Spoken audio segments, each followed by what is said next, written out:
Hello, everyone. This is Eric Pennington, and welcome to the Spirit of EQ podcast. Today, we're going to talk about engaging intrinsic motivation. Life is a journey. Spirit of EQ helps shape and guide the road ahead for individuals, leaders, teams, and organizations striving to realize their full potential through emotional intelligence. Spirit of EQ is a coaching and consulting company that assists individuals and businesses to reach their full potential by developing emotional intelligence. In business, managers and leaders recognize the value of training to develop leadership skills. What they may not realize is that those skills are far more effective when they pay attention to not only performance, but also to people. Emotional intelligence is a crucial skill because people drive performance and emotions drive people. After this podcast, listen for a special opportunity to learn more. With us today, as always, is Jeff East. Hi, Jeff. Hi, Eric. How are you doing? I'm doing well. Good to see you again. Good to hear your voice. Intrinsic motivation. I'm familiar with the motivation part, but tell us a little bit about what is intrinsic motivation. Need to look at two words. One is intrinsic and another is extrinsic, and they're pretty simple. Intrinsic is something that comes from within. In this case, motivation comes from within you with who you are. Extrinsic motivation comes from exterior things like peer pressure, just anything like that can affect you from the outside, any external force that causes you to do what you do. Internal forces and the external. Between the two, what would you say is the most powerful? For most people, I believe the extrinsic is more powerful because they haven't taken the time to really examine what actually motivates them, what kind of a result do they want to have from whatever they're doing, whether it's family, work, hobby even, social issues, what is driving them. And most people are driven by the extrinsic, so it's more powerful in that way, but it's not the most important. How do we engage intrinsic motivation? Intrinsic motivation is looking at what drives you, taking a close look at what is it that makes me do what I'm doing, to take the time to figure out what's important, and then to learn how to use those drivers, those things that motivate you, to accomplish what you want, what goals, what results you want in your life.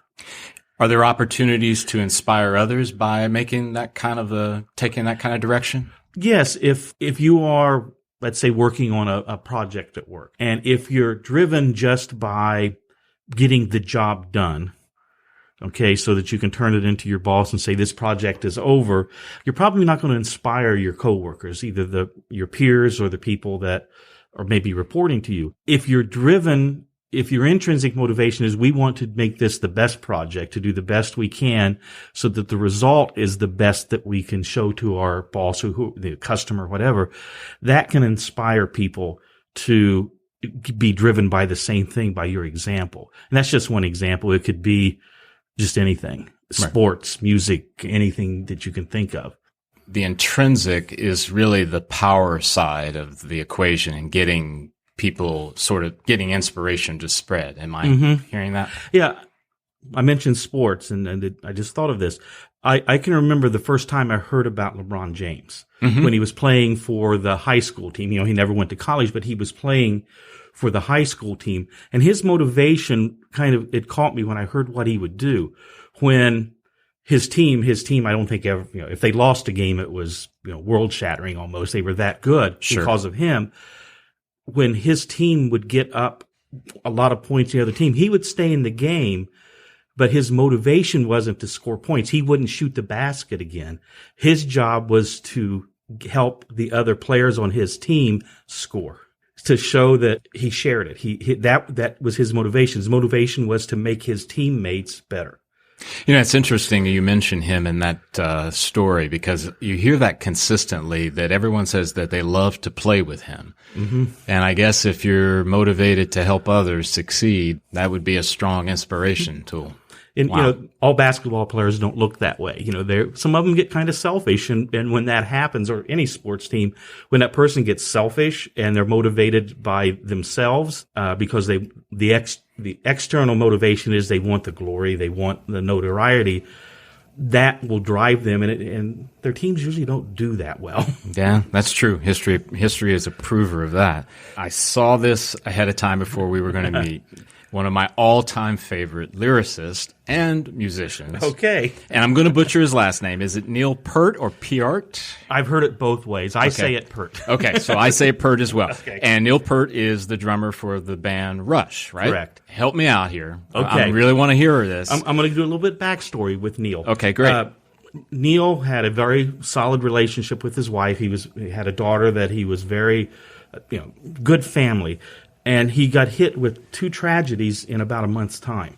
His daughter was killed in a car accident, and they found out his wife was terminal with cancer. And he told the other 2 guys in Rush that, I don't think I'll ever be able to play again. I don't think I can do music again in my life. He got on his motorcycle and was gone for about a year.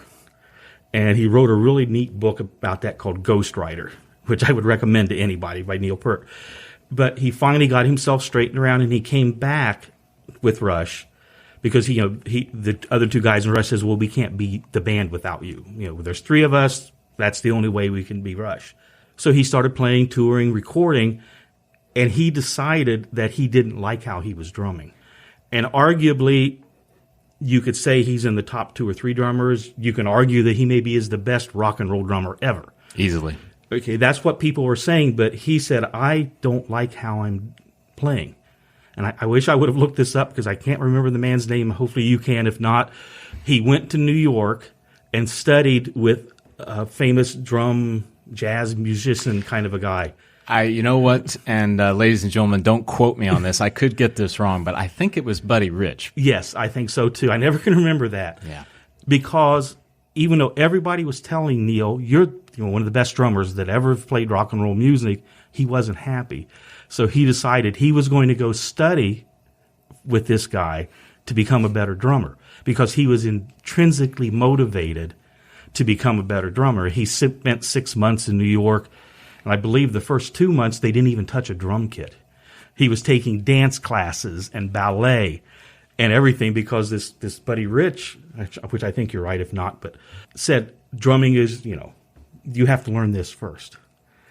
So he was intrinsically motivated to go make himself better, even though externally everybody was telling him he was the best. So I have a lot of respect for him. Rush is not everybody's cup of tea. Getting these voices different. This is true. Their lyrics, Neil Peart's lyrics are pretty sometimes convoluted, but very deep.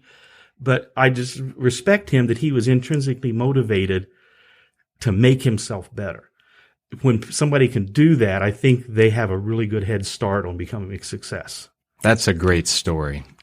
I'm going to use my intrinsic motivation to use self-control and not wanting to talk about all kinds of other things relating to Neil Peart and such. We only have so much time, but maybe we'll do another episode just on Neil Peart and how it relates to All right. EQ. How about that? Okay. So you've used 2 good stories there, LeBron James, Neil Peart, and the power of intrinsic motivation. So what do I do? How do I get started with that? To find my intrinsic motivation. One of the ways to think about that, what intrinsically motivated is what gives you juice, what gives you energy. If I'm doing this and I'm just going through the motions because I just have to, you're not intrinsically motivated. But when you start something, and it can be anything, and it gives you energy and it gives you satisfaction and it gives you a sense of accomplishment and makes you want to do it more, you're probably being intrinsically motivated from yourself. You're working from that. I think sometimes we find our intrinsic motivation and we do get the juice. We realize, man, this is something that I could just keep at it. And then we hear those external voices that tell us, hey, maybe it won't work. Nobody's going to be interested. All the reasons why not to do it.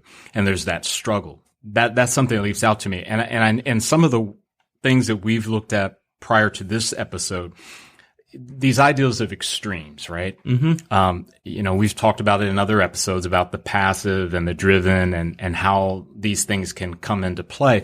Talk a little bit about that as it relates to. Okay. If you're passive, you're just not going to be motivated. You're going to just be blown which way the wind blows. Whatever the external motivation is, whatever the external pressures, people coercing you to do things, you're going to go that path. Like maybe today I'm told by 5 different people about how great I could do or be and try this and you should. And then tomorrow I get all the critics come out of the woodwork. So I'm happy today, but then tomorrow I'm down in the ditch. Is that kind of what you're speaking That of? could be part of it or you just take the path of least resistance. Gotcha. I'm just going to go wherever they push me. I'm not really making a choice, so I really don't have responsibility now. It's just, it goes wherever it goes. What about on the other side, the other extreme? Okay. A person that is intrinsically motivated is going to be confidence. They're going to be reliant on themselves. They're not going to need other people to push them to do it. Now, they're going to need other people possibly to help with a project or something like that. It's not like they're a loner, but they don't need that input from other people to help them achieve their goals. People that are very intrinsically motivated could be strong leaders, either official leaders or kind of what we talked about earlier. And I think sometimes more important, they can be the unofficial leaders. I believe a lot of times those leaders are the ones that really get things done. I would agree with that. Just because of who they are. But there are some downfalls by being very highly intrinsically motivated, self-motivated. You might lose tolerance for people that maybe aren't as driven or don't have all the skills you think they should have.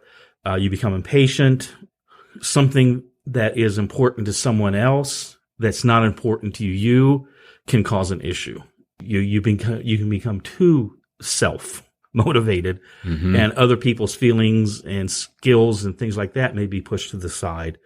But when you start looking at some of the other EQ competencies we talked about and couple that with intrinsic motivation, navigating emotions, paying attention to the emotions in other people, recognizing your patterns is really important for somebody that's intrinsically motivated to make sure you don't trample people. That's a great point. And I think, Jeff, the idea here is that in the past episodes, there is kind of like a thread running through this, right? So the person that maybe is in this place has tools that we've discussed previously to make this a very positive impact versus a negative. When we do an assessment, we do the full SAY assessment with these 8 competencies, one of the things we look at is balance, not necessarily how high or low somebody has rated themselves, but the balance. If somebody's intrinsic motivation is very high and other competencies are lower, that high intrinsic motivation is something we need to talk about to kind of keep it in check. And it works the same way with all the other competencies. If it's too, we want a balance in a person. It's interesting, and I'm going back in my head to the LeBron James story, and I can imagine that if he wasn't careful, the idea of sharing the ball and helping other people look good could be a problem, because there might be a time in crunch time, right, where he needs to be the one to take the shot, for lack of a better way of saying it. So we've talked a little bit about these extremes. Are there any other dangers around this intrinsic motivation piece? No, just like we said, it's just you need to make sure that you're balancing your competencies so that your life just is a little bit more harmony. How about a little homework? Okay. So for the listeners out there, what would you say they could work out or work on their own? Look at a week and look at the projects or the things that you've done and see what was the motivating factor in that. Was I motivated because I had a deadline that my boss gave me, or a deadline that my spouse gave me, or whatever it was? Was that what was motivating me, just to make the deadline? Or was I motivated because I wanted this to go well? I wanted to achieve this because this is what I wanted to see. And look at it that way. Did this motivation help me achieve what I really wanted? Well, Jeff, that brings us to the end of this episode. Once again, it's great being with you. Have a great week, everybody. Thanks for subscribing and listening to the Spirit of EQ podcast with Jeff East and Eric Pennington. Spirit of EQ is a preferred partner of 6 Seconds, the Emotional Intelligence Network. 6 Seconds is a nonprofit organization researching what works in emotional intelligence. Best practices are shared through methods and tools that are global, scientific, and transformational. To find out more about Spirit of EQ or to request a speaker, go to spiritofeq.com. Our contact information is in the podcast show notes as well. And now for our special offer. Hi, this is Jeff again. I just want to let everybody know that if you have any questions or want more information about anything we've talked about, just send me a quick email. And my email is jeff@spiritofeq.com, and I'll get right back with you. Thanks.